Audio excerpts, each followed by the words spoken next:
Police file.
ওই স্বামী স্ত্রীর মধ্যে ঝগড়া ঝামেলা, যত সব ঝুট ঝামেলা। কিন্তু ওর স্বামী তো এখন আর এখানে থাকেই না। ও কাজ কেন তা আমি কি করে জানবো? আচ্ছা, ওর বাচ্চাটার কিছু হয়নি তো? মানে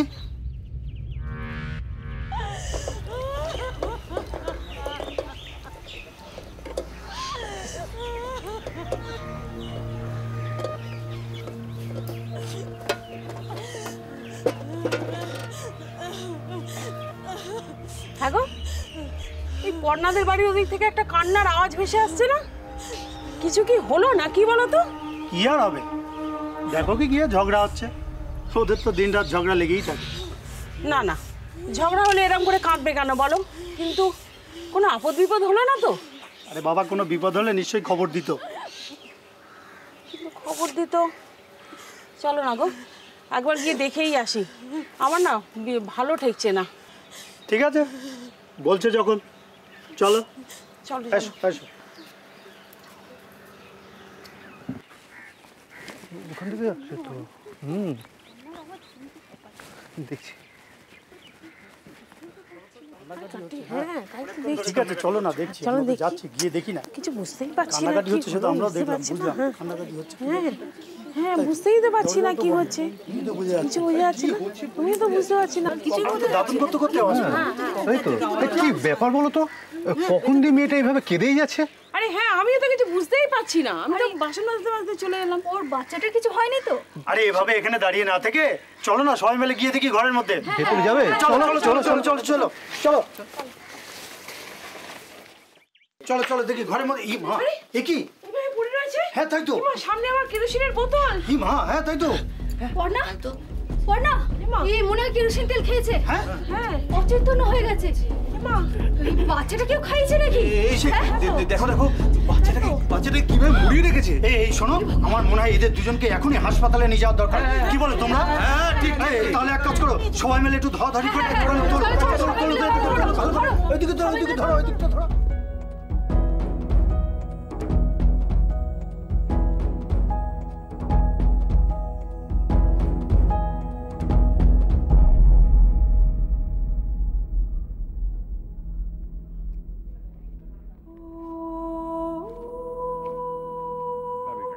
আমি এসে দেখলাম যে বাচ্চাটা মরে গিয়েছে, গলা টিপে বলছে মেরেছে আর কেরোসিন খাইয়ে দিয়েছে। আর সকালে ও কান্না করছে, কান্না শুনে গেলাম, গিয়ে দেখি কেরোসিন তেল ছেলেটাকেও খাইয়েছে, খাইয়ে গলা টিপে মেরে কাঁথা ঢাকা দিয়ে শুয়ে রেখেছে। আজকের এই সত্য কাহিনীটি একটা বিষয় আপনাদের সামনে পরিষ্কার করে দেবে, সেটা হলো আজকের এই একবিংশ শতকেও নারীর অবস্থান সমাজে কেমন। এই তো সেদিন স্বাধীনতার ৭০তম বর্ষপূর্তি আমরা মহা ধুমধামে পালন করলাম। আমরা নাকি সবাই স্বাধীন, কিন্তু সত্যি কি আজও নারীরা স্বাধীন? আজও নারীরা অবলম্বন ছাড়া জীবন কাটাতে পারে না। সে অবলম্বন যেমনই হোক না কেন, মাথায় সিঁদুর তো দেবে, পথে ঘাটের শেয়াল কুকুরের হাত থেকে বাঁচবে, এমনই ভ্রান্ত ধারণায় আজও নারীরা। পর্ণা রাজওয়ারের জীবনেও কি ঠিক এমনই কিছু ঘটেছিল? আপনারা হয়তো এই ঘটনাটা সংবাদ মাধ্যমের দৌলতে জেনে থাকবেন, কিন্তু আপনারা জানেন যে খবরের কাগজে সবটা লেখা থাকে না, আর সেই সবটাই তুলে ধরে শুধুমাত্র পুলিশ ফাইলস। পেশেন্টের বাড়ির লোক কে আছেন? এই সেরকম অর্থে বাড়ির লোক তেমন কেউ নেই, কিন্তু আমরা সবাই প্রতিবেশী। এক্ষুনি পেশেন্টের বাড়ির লোকেদের খবর দিন। হ্যাঁ, কিন্তু ডাক্তারবাবু ওর শ্বশুরবাড়ির লোকেদের কারো ঠিকানা তো আমাদের কারো জানা নেই। সে কি? তাহলে তো কেন ডাক্তারবাবু, কোনো খারাপ কিছু? মানে কটা ভালো আছে তো? আর ওর বাচ্চাটা? দুঃখের বিষয়, বাচ্চাটাকে বাঁচানো সম্ভব হয়নি।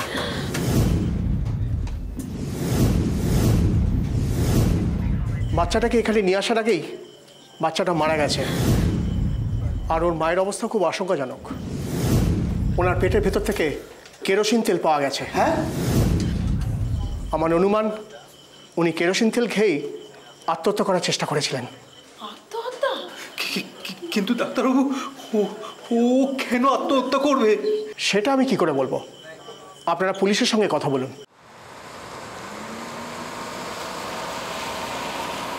দেখুন, আমার অনুমান বাচ্চাটিকে শ্বাসরোধ করে মারা হয়েছে, তবে পোস্টমর্টমের রিপোর্ট না আসা পর্যন্ত শিওর হয়ে কিছু বলা সম্ভব নয়। আর বাচ্চাটার মায়ের অবস্থা কেমন? বাচ্চাটির মায়ের অবস্থা খুব আশঙ্কাজনক, তবে ওনার পেটের ভেতর থেকে ওয়াশ করে কেরোসিন তেল বার করা হয়েছে। ওনার এখনো জ্ঞান ফেরেনি। ঠিক আছে, ওনার জ্ঞান ফিরলে আমাদের খবর দেবেন। ওনার Sure. জ্ঞান নেওয়াটা জরুরি। এই ব্যাপারে আপনারা নিশ্চিত থাকতে পারেন। ওনার জ্ঞান ফিরলেই আমি আপনাদের খবর দেবো। আপনারা এখন কথা বলুন, আমি একটু রাউন্ডে যাচ্ছি। আসুন রায়, বাচ্চাটাকে পোস্টমর্টমের ব্যবস্থা করুন। Okay sir. আসলে স্যার, আমি সকালবেলা কাজে বেরোবো আর কি, সেই সময় হঠাৎ আমি পর্ণাদের বাড়ি থেকে একটা কান্নার আর্তনাদ আসে। স্যার, গিয়েই দেখি এই অবস্থা। আর আমরাও তাই ওই গিয়ে দেখলাম কি ওই বাচ্চাটা ওই মুখে কাপড় জড়ানো, আর ওই পর্ণা সামনে অজ্ঞান হয়ে পড়ে রয়েছে। তাহলে বাচ্চাটা কি তখনই মারা গেছিল? হ্যাঁ, ডাক্তারবাবু তো সেই রকমই বলছে স্যার। হ্যাঁ, ডাক্তারবাবু তো আরও বলছেন বাচ্চাটাকে গলা টিপে শ্বাসরোধ করে খুন করা হয়েছে। আপনারা কিছু জানেন না? কি জানি স্যার, পর্ণা তো অজ্ঞান হয়ে পড়েছিল। আমার মনে হয় স্যার ওই পর্ণাই বাচ্চাটাকে মেরেছে গলা টিপে। কি বলছো শুনি? হ্যাঁ, ঠিকই বলছি। আপনি এত নিশ্চিত হলেন কি করে? বেচারি স্বামী যখন থেকে ছেড়ে ওকে চলে গেছে তখন থেকে ও বড্ড কষ্টে ছিল স্যার, আর সেই কষ্ট থেকেই মুক্তি পেতে মনে হয় ওই ছেলেটাকে মেরে নিজেও আত্মহত্যা করার চেষ্টা করেছে। তো স্বামীটাকে খবর দেওয়া হয়েছে? স্যার, পর্ণার স্বামীর খবর আমরা জানি না স্যার। জানেন না মানে? ওনারা একসাথে থাকতেন না? হ্যাঁ স্যার, এই বিয়ের পর যিশু আর পর্ণা একসঙ্গে এখানেই থাকতেন, কিন্তু কিছুদিন হলো ওর বাবা এসে যিশুকে এখান থেকে নিয়ে চলে গেছে স্যার। কোথায় নিয়ে যায়? তা তো জানি না স্যার। স্যার, বলছি যে এটা তো পারিবারিক ব্যাপার, আমরা কি করে জানবো বলুন স্যার? আচ্ছা, ওনার স্বামীর নামটা জানি কি বললেন? যিশু। যিশু যিশু যিশু। পর্ণার স্বামীকে হাতে পাওয়ার আগেই পুলিশ পর্ণার শিশুপুত্র নির্মল রাজওয়ারের ময়নাতদন্তের রিপোর্টটা হাতে পেয়ে গেল। তাতে পরিষ্কারভাবে লেখা ছিল যে নির্মলকে প্রথমে কেরোসিন তেল খাইয়ে তারপর শ্বাসরোধ করে মারা হয়েছে। প্রাথমিক তদন্ত এবং পাড়াপড়শিদের বয়ান অনুযায়ী পুলিশের মনে হয়েছিল যে খুনটা পর্ণাই করেছে, কিন্তু প্রশ্ন ছিল কেন? কেন পর্ণা তার নিজের সন্তানকে এরকম নিষ্ঠুরভাবে খুন করবে? সত্যি কি পর্ণাই খুনটা করেছিল নাকি অন্য কেউ? পর্ণা সুস্থ না হয়ে ওঠা পর্যন্ত এই প্রশ্নের জবাব পাওয়াটা খুবই মুশকিল ছিল।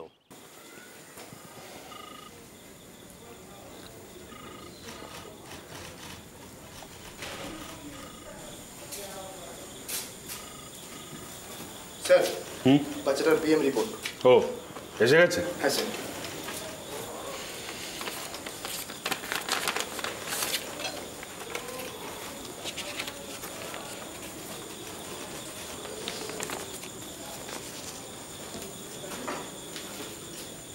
তার মানে বাচ্চাটাকে শ্বাসরোধ করে খুন করা হয়েছে, আর খুন করার আগে ওকে কেরোসিন তেলে দেওয়া হয়েছে। স্যার, আমারও মনে হচ্ছে পর্ণা দেবী প্রথমে তার সন্তানকে কেরোসিন তেল খাইয়ে শ্বাসরোধ করে খুন করে, তারপর নিজেও কেরোসিন তেল খেয়ে আত্মহত্যা করার চেষ্টা করে। কিন্তু এমন কি পরিস্থিতি সৃষ্টি হলো যাতে তার সন্তানকে এক জন্মদাত্রী মাকে খুন করতে হলো? প্রাথমিক তদন্তে পুলিশও বিভ্রান্ত হয়েছিল যে একজন মায়ের পক্ষে কি সত্যিই সম্ভব তার নিজের সন্তানকে এরকম নির্মম নিষ্ঠুরভাবে খুন করা। হাসপাতালে একটু সুস্থ হতেই থানায় নিয়ে এসে পর্ণাকে জেরা শুরু করে তদন্তকারী পুলিশ অফিসাররা, আর তারপরই উঠে আসে এই হত্যা রহস্যের আসল কারণ, যা হয়তো দুধে পুলিশ অফিসারদের চোখের কোণেও জল এনে দিয়েছিল।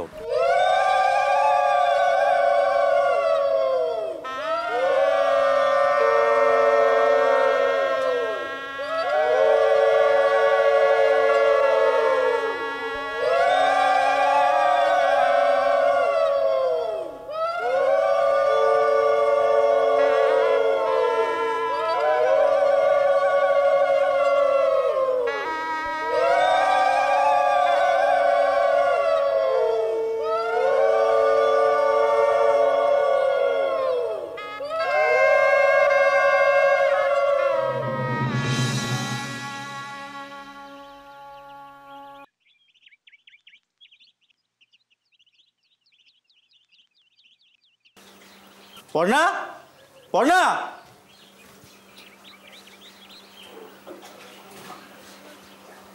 কি দেখছো? তোমাকে। যা, তুমি না একটা জানো পর্ণা, তুমি খুব সুন্দর দেখতে। তাই বুঝি? হ্যাঁ, তোমার দিকে তাকালে আর চোখই ফেরাতে পারি না। ছাড়ো, কি করছো? কি কেউ দেখে ফেলবে? দেখুক। আরে দরজা খোলা রয়েছে, কেউ এসে পড়বে। আসুক। তোমাকে বিয়ে করেছি কি ছেড়ে দেওয়ার জন্য? সারা জীবন এইভাবে আঁকড়ে ধরে থাকবো না। আচ্ছা, সকাল সকাল কাজে না গিয়ে আমার সাথে দুষ্টুমি করা হচ্ছে? হবেই তো। আজকে কাজ করব সব বন্ধ। আজকে আমি আমার বউকে শুধু আদর করব। ববি, ববি,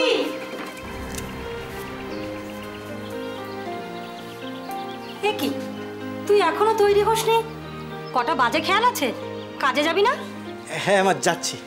হ্যাঁ বৌমা, তুমিও যাও, রান্না চাপাও গিয়ে। মা, রান্না তো হয়ে গেছে। রান্না হয়ে গেছে? হ্যাঁ মা। কখন করলে? আমি ভোরবেলা উঠে সব রান্না করে রেখেছি। ভাবলাম 8টার মধ্যে রান্না করে রাখলে উনি আর বাবা দুজনেই খেয়ে যেতে পারবেন, আর টিফিন নিয়ে বেরোতে পারবেন। সেই জন্যই আমি করে রেখেছি। বাহ, খুব ভালো করেছো মা, খুব ভালো করেছো। তা তুমি একা হাতে সব করলে, আমায় তো ডেকে নিতে পারতে। সে কি মা, আপনার তো বয়স হয়েছে, আপনাকে ভোরবেলা ঘুম থেকে ডেকে তুলবো? কিন্তু তোমার তো কষ্ট হলো মা। না না, সে আমার অভ্যেস আছে। আপনি ঘরে যান, আমি চা নিয়ে আসছি। সত্যি বলতে কি বৌমা, ববি যখন তোমায় বিয়ে করে ঘরে আনলো, তখন মনে হয়েছিল এইটুকু একটা মেয়ে ঘরের সব কাজ করতে পারবে কি না। কিন্তু এখন বুঝতে পারছি সেদিন আমি কতটা ভুল ভেবেছিলাম।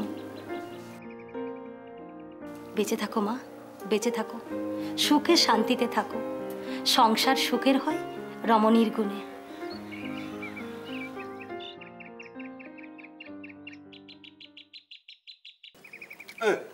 আমাকে একটু বরাদ্দ করে দাও তো। আমাকে একটু দিও বৌমা। হ্যাঁ বাবা, দিচ্ছি। বড়াটা দারুণ হয়েছে বৌমা। হ্যাঁ, খুব সুন্দর।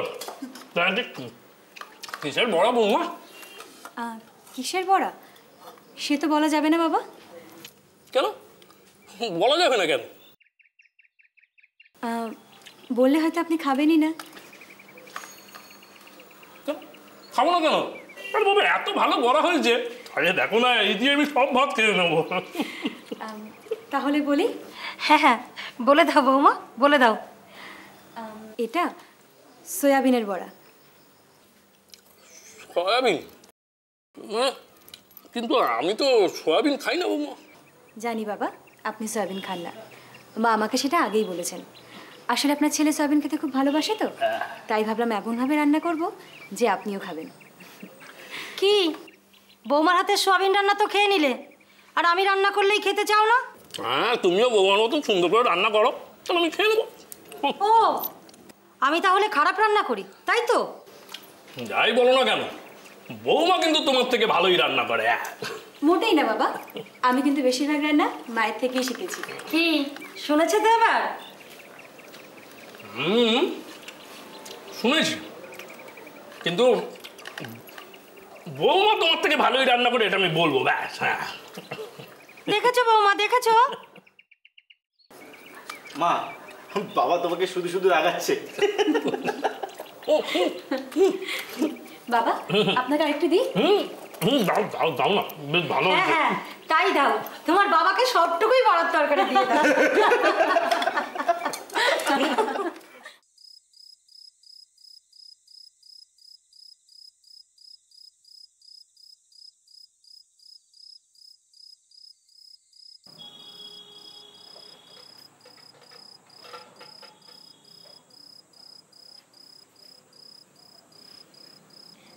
আরে তুমি, আরে উঠো না, উঠো না, উঠো না, শুয়ে থাকো।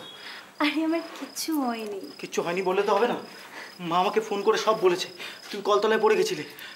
আরে ও একটু মাথা ঘুরে গিয়েছিল। সে তো হবেই, দিন রাত একা হাতে পুরো সংসারটা চালাচ্ছ, সবার খেয়াল রাখছো, নিজের খেয়াল বাদে। হাসছো, আমি কিন্তু এবার রেগে যাচ্ছি।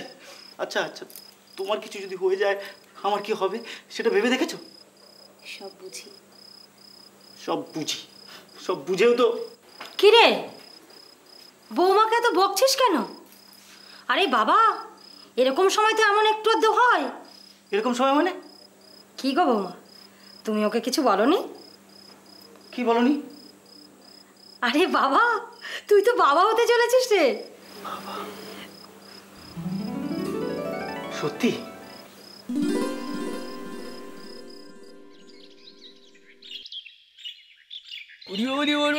শুনেটা পুচু শুনেটা আমার বুঝেছি। দেখো দেখো দেখো দেখো দেখো, এই দেখো। কি গো, তোমায় বললাম না বাজারে যেতে? আরে ও দেখছো না, এই পুচকু শোনার সময় খেলা করছি। আমি এখন বাজারে যেতে পারবো না, যাও। আরে সে তো তুমি বাজার থেকে এসে ওর সাথে খেলতে পারবে। ও ঠিক আছে ঠিক আছে, আমি পরে যাচ্ছি, যাও। আবার পরে? আরে বাবা, বাজারের লোকেরা কি তোমার জন্য সারা বেলা বাজার নিয়ে বসে থাকবে? বাবা আপনার চা। হ্যাঁ দাও দাও। বাবাকে আর বাজার যেতে হবে না মা, আপনার ছেলেই যাচ্ছে। সত্যি বাবা, নাতি বাড়িতে আসার পর থেকে তোমার শ্বশুর নাতি নিয়েই পড়ে থাকে। দেখো বৌমা, তোমার মায়ের কেমন হিংসে হচ্ছে। মোটাও হিংসে করছি না, সে তুমি যত খুশি ওর সাথে খেলো, কিন্তু দাদু হিসেবে কর্তব্যও তো পালন করবে। কিসের দায়িত্ব? হ্যাঁ, আরে কোন দায়িত্বটা পালন করছি না শুনি? আমার দাদু ভাই। আরে দাদু ভাইয়ের 6 মাস বয়স হতে চললো, সে খেয়াল আছে? ওর অন্নপ্রাশন করতে হবে তো। হ্যাঁ করতে হবে তো, অবশ্যই করতে হবে। তাই বলছি তুমি কালই যাও, পুরুত মশাইয়ের সাথে কথা বলে ভালো একটা দিন দেখো। আরে কাল কেন, আমি আজই যাচ্ছি দাদু ভাই, আমি আজই যাবো পুরুত ঠাকুরের কাছে। বাবা, যখন বাজারে যেতে বললাম তখন পরে যাচ্ছি করছিল, আর এখন নাতির অন্নপ্রাশনের কথা শুনে পুরুতের কাছে চললেন দিন স্থির করতে।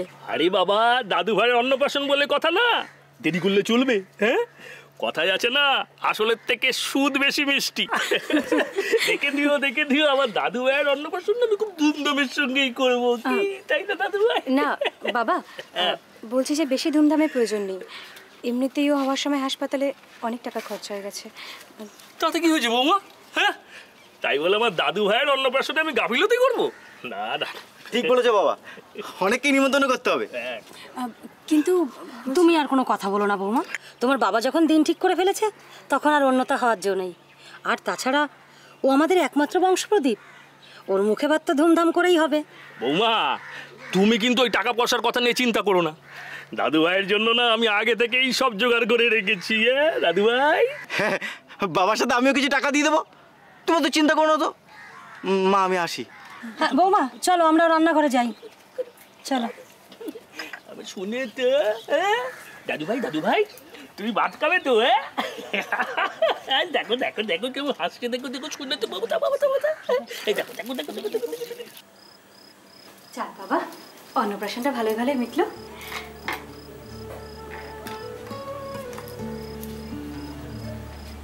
কি গো, এখনো জেগে রয়েছে যে?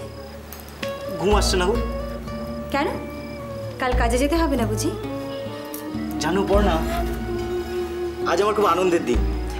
আমি জীবনে যা যা আশা করেছিলাম সব আশা পূর্ণ হয়েছে। তাই বুঝি? হ্যাঁ। কি কি আশা করেছিলে শুনি?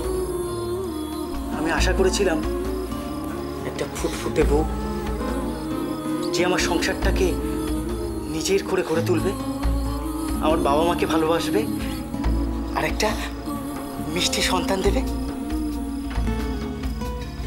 জানো পড়না, তুমি আমার সাদা কালো জীবনটাতে সব রং ঢেলে দিয়েছো। কাব্য হচ্ছে বুঝি? কাব্য নয়। আমি যা যা চেয়েছিলাম সব পেয়েছি। এখন মরে গেলেও আমার কোনো বালাই ষাট এ কথা মুখেও আনতে নেই। তোমার কিচ্ছু হবে না, আমি হতে দেব না। আমি তোমাকে আর প্রাণ দিয়ে রক্ষা করবো, বাঁচবো একসাথে, মরবো। আমিও এইভাবে আঁকড়ে ধরে থাকতে চাই, তোমার আঁকড়ে ধরে থাকতে চাই। পর্ণা, পর্ণা, টিফিনটা দাও। হ্যাঁ হয়ে গেছে, দিচ্ছি। তাড়াতাড়ি করো, দেরি হয়ে গেছে। আরে এই তো তোমার টিফিন, এত তাড়াহুড়ো করো না। আমার শোনাবো কি হচ্ছেটা? এই শোনা, বলছি আজকে বিকেলে রেডি হয়ে থেকেও আমরা একটা জায়গায় যাব। কোথায় সেটা তো বলা যাবে না। কেন? না বললে আমি যাবই না। কি মুশকিল? বলে দাও, তাহলে মুশকিল আসান হয়ে যাবে। আচ্ছা, আজকে কত তারিখ বলো তো? কত তারিখ? 22 তারিখ, 22শে ফেব্রুয়ারি। 22শে ফেব্রুয়ারি কি হয়েছিল? 22শে ফেব্রুয়ারি কি হয়েছিল? এ বাবা, আমি তো ভুলেই গিয়েছিলাম, আজ তোমাদের বিবাহ বার্ষিকী। পর্ণা, তুমি ভুললেও কি আমি বলতে পারি? আজকে বিকেলে রেডি হয়ে থেকো, আমরা রেস্টুরেন্টে খেতে যাবো। না না, ও বাইরে যাওয়ার দরকার নেই, ও অনেক খরচা। দূর, এই সবসময় পাকা গিন্নির মতো হিসেব করো কেন? বছরে এক একদিন খেলে কিচ্ছু হয় না। আজকে বিকেলে রেডি হয়ে থেকো। হ্যাঁ, আসি। রেডি হয়ে থাকবে কিন্তু। সাবধানে যেও। দুর্গা দুর্গা।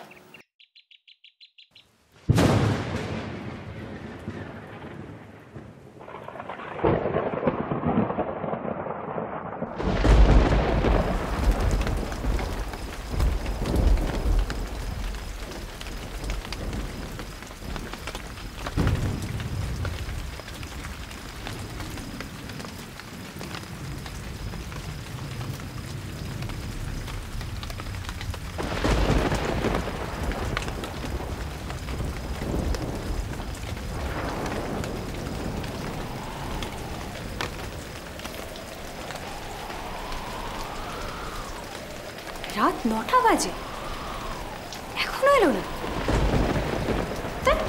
ভালো লাগে না, এই জন্য ভালো লাগে না। যে আসবে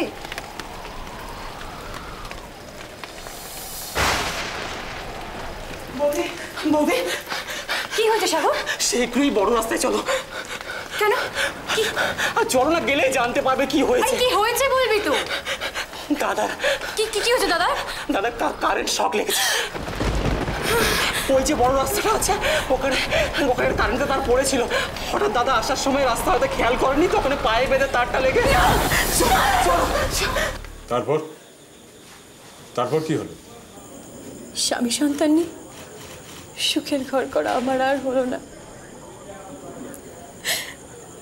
যে শ্বশুর বাড়িতে আমি মেয়ের মতো ছিলাম, স্বামী মারা যাওয়ার পর তাই হলো না,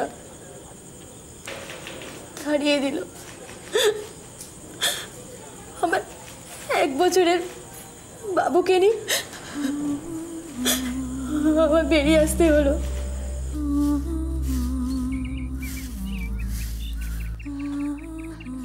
কিরে হঠাৎ?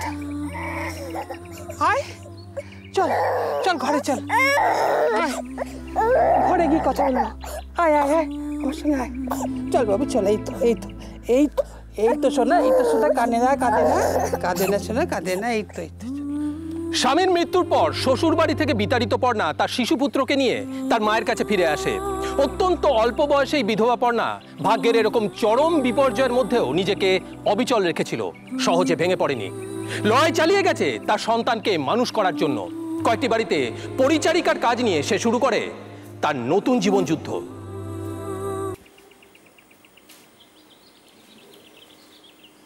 কি ব্যাপার, এখানে আমি মূর্তিমানের মতো দাঁড়িয়ে রইলি কেন? ঘরের সব কাজ হয়ে গেছে? হ্যাঁ বৌদি। কাঁচা জামা কাপড়গুলো যে আয়রন করতে বলেছিলাম, সেগুলো নিয়ে এসেছিস? নিয়ে এসেছি। ও, রান্না হয়ে গেছে? সব সব রান্না হয়ে গেছে। তাহলে এখানে মূর্তিমানের মতো দাঁড়িয়ে আছিস কেন? যা বাড়ি যা। আর শোন, কালকে ঠিক সময় চলে আসবি, যা। কি ব্যাপার, এখন এখানে দাঁড়িয়ে আছিস কেন? না মানে বৌদি, একটা কথা বলার ছিল। কি কথা? আমার না কিছু টাকা লাগবে। কি? এই জন্যই না তোদের কাজে নিই না, জানিস তো? তুই এখানে কতদিন কাজ করতে এসেছিস? 10 দিনও হয়নি, এর মধ্যেই টাকা চাইছিস? না, কাল রাত থেকে আমার ছেলের খুব জ্বর, ওকে ডাক্তার দেখাবো তো, তাই। তাই কি তোর ছেলের জ্বর, তাই জন্য আমি টাকা দেবো, তাই তো? না মানে আমি ধারই চাইছিলাম, মাসের শেষে মাইনে থেকে কেটে নিও। কি? মাস মাইনে থেকে কেটে নেবো?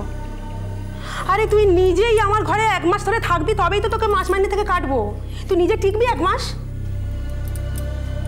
এই এই শোন, তোকে না আমি একটা টাকাও দেবো না। বৌদি এরকম করো না, কিছু টাকা তো দাও। এই শোন, তোকে আমি বললাম তো, তোকে আমি একটা টাকাও দেবো না। আমার স্বামী ঠিক কথাই বলেছিল, কেন যে এদেরকে আমি কাজে নিই তার কোনো ঠিক নেই। ধর, তখন তো একটা করুণ করুণ মুখ করে এসে দুঃখী দুঃখী হয়ে বললি যে আমার এই সমস্যা ওই সমস্যা, সেই জন্যই তোকে আমি কাজে নিলাম। আর এখন 2 দিন যেতে না যেতে প্যান প্যান ঘ্যান ঘ্যান আরম্ভ করলো। এই শোন, সব থেকে ভালো হয় তুই আর কাজে আসিস না, তুই যা তো। না বৌদি, আমার টাকা লাগবে না, আমার টাকা লাগবে না, আমাকে কাজ থেকে তাড়িও না। বাবা তুই যা তো এখান থেকে, পায়ে ধরিস না। এখন ঘুমোচ্ছে। তুই কালকে একবার ওকে নিয়ে ডাক্তারখানা যা। কি করে যাব মা? ডাক্তারের কাছে যাবো, তার পয়সা কোথায়? তুই যে বললি যে বাড়িতে কাজ করিস তাদের কাছ থেকে টাকা চাইবি। চেয়েছিলাম মা, কিন্তু ওরা দেয়নি। সত্যিই তো, দেবে কেন? মাস শেষ হওয়ার আগে টাকা দেবে কেন? কিন্তু বাবুকে এইভাবে ডাক্তার না দেখিয়ে ফেলে রাখলে ওর যদি একটা কিছু হয়ে যায়। না,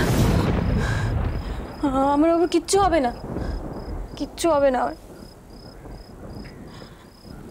কিন্তু লোকের বাড়িতে কাজ করতে করতে আমাকে একটা অন্য কোনো কাজের ব্যবস্থা করতেই হবে। কি কাজ করবি? এই বয়সে এইটুকু বাচ্চা নিয়ে লোকের বাড়িতে বাসন মাজিস, এরপরে অন্য কাজ করলে তোর শরীরে কিছু থাকবে? সে আমি জানি না, কিন্তু আমাকে বাবুকে মানুষ করতে হলে দিন রাত এক করে কাজ করতেই হবে মা। কিন্তু তুই কাজ করতে গেলে বাবুকে রাখবে কে? আমি তো আমার নিজের কাজে চলে যাব। সে ওকে আমি নিয়ে যাব। নিয়ে যাবি? ও থাকবে কোথায়? সে একটা ব্যবস্থা ঠিক হয়ে যাবে।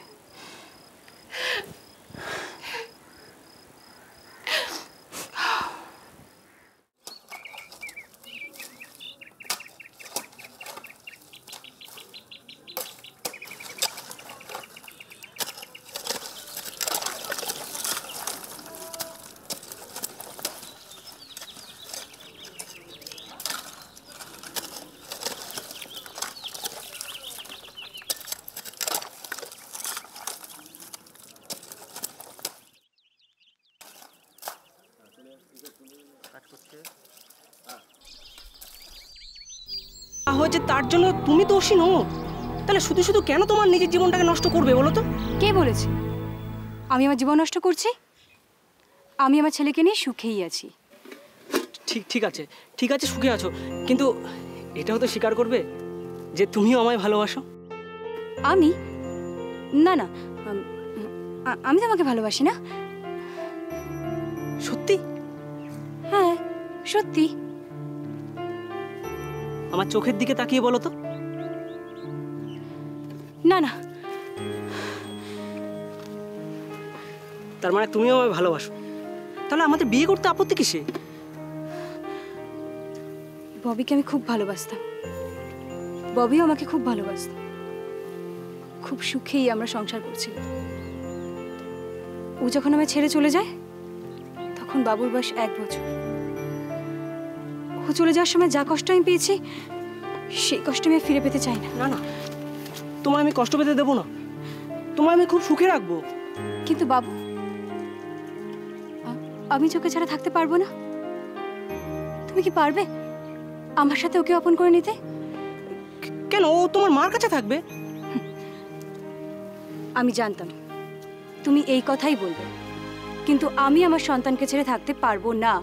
পর্ণা, তুমি বুঝতে পারছো না, তোমার ছেলেকে আমার নিজের ছেলে বলে মেনে নিতে আমার কোনো আপত্তি নেই, কিন্তু কিন্তু আমার বাড়ির লোকও তো নাও মানতে পারে, তাই না? একই বিধবা, তারপর আবার এক বাচ্চার মা, কোনো শ্বশুরবাড়ির লোকই মানবে না। একটা কাজ করো, তুমি আমাকে ভুলে যাও। না, পারবো না, তোমায় ভুলে যেতে পারবো না আমি। কিছুতেই আমার জীবন থেকে তোমায় হারিয়ে যেতে দেবো না। দরকার হয় আমরা আমরা বিয়ে করব, আমরা আলাদা গিয়ে থাকবো। সত্যি সত্যি?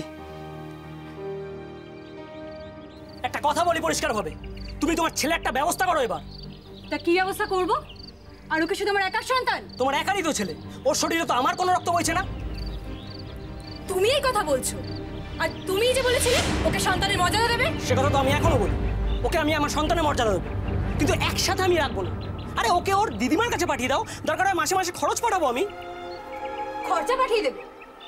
তা দিনমজুরের কাজ করে কত টাকা রোজগার করো তুমি? যখন তোমার বাড়ি থেকে আমাদের বিয়েটা মেনে নিল না, তখন তুই আমার বাড়িতে এসে উঠতে হলো। কি? তোমার বাড়িতে থাকি বলে খোটা দিচ্ছ? খোটা আমি তোমাকে দিচ্ছি না, আমি শুধু এইটুকুই বলছি যে যা রোজগার করি তাতে আমাদেরই ঠিক মতো চলে না, আর তুমি খরচা দিতে আমার কথা বলছো। আমি ওসব কিছু বুঝি না, ও এখানে থাকবে না ব্যাস। কেন? ওইটুকু একটা দুধের শিশু, ওকে তুমি আপন করে নিতে পারছো না? রক্তের সম্পর্ক কি সব? হ্যাঁ হ্যাঁ, রক্তের সম্পর্কই সব। ওকে তুমি কেন এমন করছো বলো? আমরা তোকে নিয়ে একটা সুন্দর জীবন, একটা সুন্দর সংসারের স্বপ্ন দেখেছিলাম বলো, তাহলে এখন কি হলো তোমার? শুধুমাত্র তোমার বাচ্চার জন্য আমার পরিবার মানতে পারছে না, তোমার এর একটা ব্যবস্থা করতেই হবে। আর শোনো, এটা যদি না করতে পারো তোমার সাথে আমি থাকতে পারবো না। না না, আমার একটা কথা শোনো। কথাটা যেন মাথায় থাকে। শোনো না।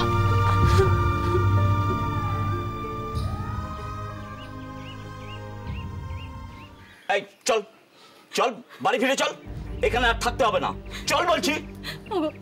ওগো তুমি যেও না, ওকে আপনি নিয়ে যাবেন না। চুপ কর। নিজের স্বামীকে খেয়ে আজ মেটেনি, এখন আমার ছেলেকে খাবার ধান্দা করেছে। এইসব আপনি কি বলছেন? ঠিকই বলছি, ডাইনি কোথাকার। এমন মন্ত্রে ওকে বশ করেছিস যে আমাদের ছেড়ে, ঘরবাড়ি ছেড়ে এখানে এসে উঠেছে। আপনারা এই ডাইনিকে চিনে রাখুন, এর থেকে সাবধানে থাকার চেষ্টা করুন। গেল, দাঁড়িয়ে রইলি কেন? চল আমার সাথে। না, তুমি যাবে না। তোকে তো আমার সাথে যেতে বলছি নাকি? চল। না না, তুমি যাবে না, তুমি যেও না, যেও না। কি হলো? যেও না, আমাকে যেও। দাঁড়িয়ে রইলি কেন? যেও না। চল বলছি। যেও না। আমার সাথে তোকে যেতে বলছি। যেও না। চল। যেও না। যেও না। আমার ছেড়ে যেও না। যেও না।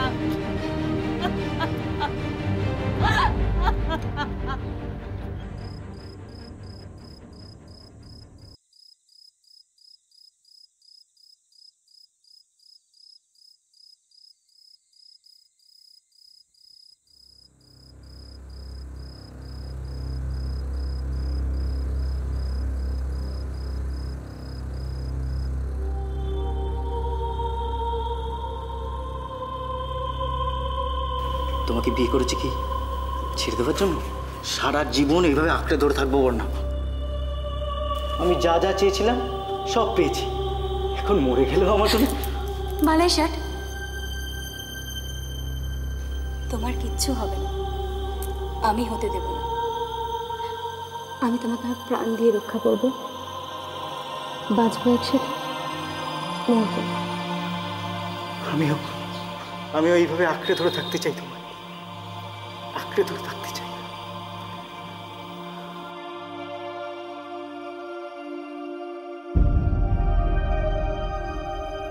তুমি তোমার সম্পর্কে সবই জানো, তারপরেও তুমি? তারপরেও আমি তোমায় বিয়ে করতে চাই, কারণ আমি তোমায় ভালোবাসি। চল বলছি। আমার সাথে তোকে যেতে বলছি। যেও না। চল। যেও না। যেও না।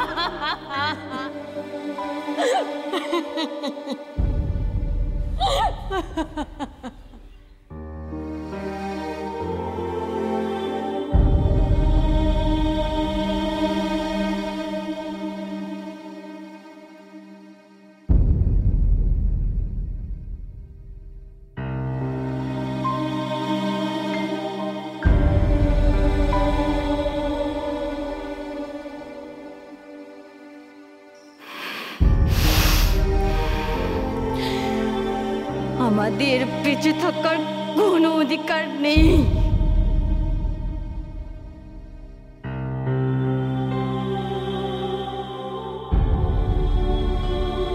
শুধুমাত্র তোমার বাচ্চার জন্য আমার পরিবার মানতে পারছে না। তোমার এর একটা ব্যবস্থা করতেই হবে। আর শোনো, এটা যদি না করতে পারো তোমার সাথে আমি থাকতে পারবো না। না না, আমার একটা কথা শোনো। কথাটা যেন মাথায় থাকে। শোনো না।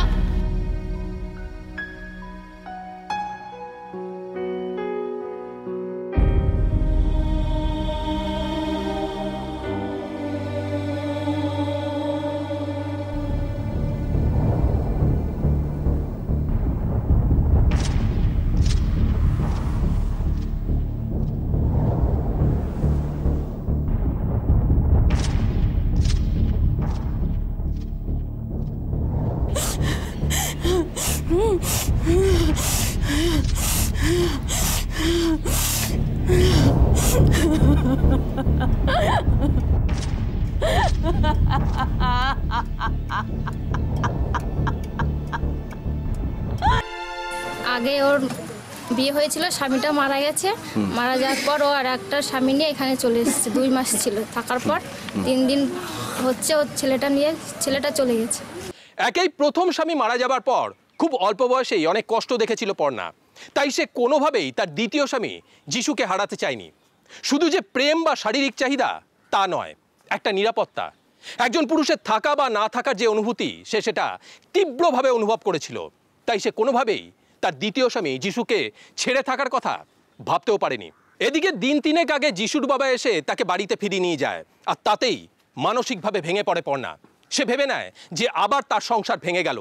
একাধারে স্বামী বিচ্ছেদ, নিরাপত্তাহীনতা, সন্তানকে মানুষ করার দায়, আবার সন্তানের জন্য তার করুণ পরিণতি, সব মিলিয়ে মানসিকভাবে বিধ্বস্ত পর্ণা তার দুধের শিশুকে কেরোসিন তেল খাইয়ে দেয়। তাতে বাচ্চাটি না মরলে তাকে গলা টিপে খুন করে।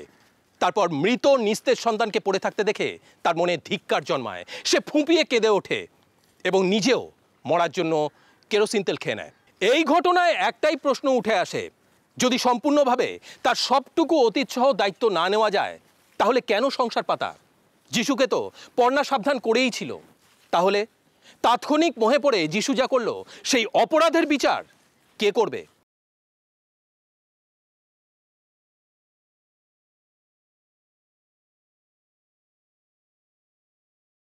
খবরের কাগজে সবটা লেখা থাকে না, সেই সবটাই তুলে ধরে শুধুমাত্র পুলিশ ফাইলস। আজ এই পর্যন্তই। পরবর্তী পর্বে ফিরে আসবো এরকমই কোনো সত্য ঘটনার চিত্ররূপ নিয়ে। ততক্ষণ সুস্থ থাকুন, সতর্ক থাকুন, সাবধানে থাকুন আর দেখতে থাকুন পুলিশ ফাইলস।